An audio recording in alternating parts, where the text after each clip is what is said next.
ایک زمانے میں ایک سرسبز اور جادوئی جنگل میں ایک بہادر اور متجسس شیر کا بچہ رہتا تھا جس کا نام لیو تھا۔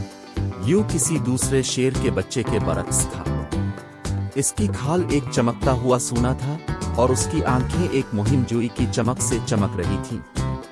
وہ اپنے پیارے خاندان کے ساتھ جنگل کے دل میں ایک آرام دہ اڈے میں رہتا تھا۔ ایک دھوپ والی صبح جب لیو اپنے بہن بھائیوں کے ساتھ کھیل رہا تھا، اس نے دیکھا کہ جانوروں کے ایک گروپ کو بلوط کے دیبہکل درخت کے پاس جمع ہو رہے ہیں۔ اس کی والدہ ملکہ لیونا نے وضاحت کی، یہ جنگلات کی کونسل کے ارکان ہیں۔ وہ اہم معاملات پر بات کرنے اور ہمارے جنگل کو محفوظ رکھنے کے لیے جمع ہوتے ہیں۔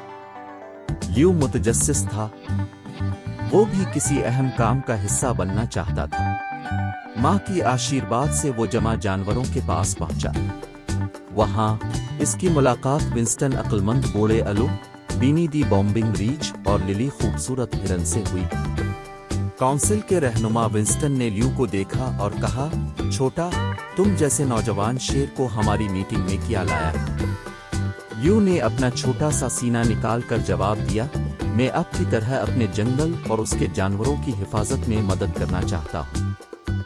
جانوروں نے حیرت زدہ نظروں کا تبادلہ کیا، لیکن بینی نے قہقہا لگایا، ٹھیک ہے، بہادری ہر سائز میں آتی ہے، ہم کچھ نیا نقطہ نظر استعمال کر سکتے ہیں۔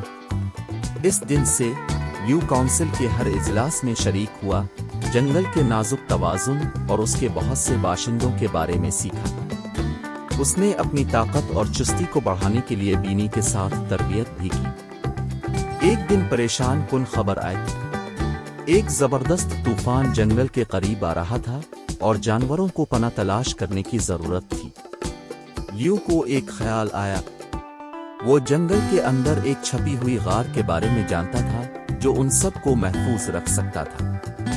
کونسل کی منظوری کے ساتھ لیو نے موسلا دھار بارش کے ذریعے جانوروں کی رہنمائی کی، ان کی رہنمائی پوشیدہ غار تک کی۔ جنگل کی مخلوقات طوفان کے قہر سے محفوظ رہتے ہوئے اکٹھے ہو گئے۔ لیو کی بہادری اور حکمت نے دن کو بچا لیا تھا اور جانوروں نے اپنے نوجوان ہیرو کے لیے خوشی کا اظہار کیا۔ اس کے بعد سے لیو کو لیو دی شیر ہارٹ کے نام سے جانا جانے لگا اور وہ ایک عقلمند اور قابل احترام رہنما بنتا چلا گیا۔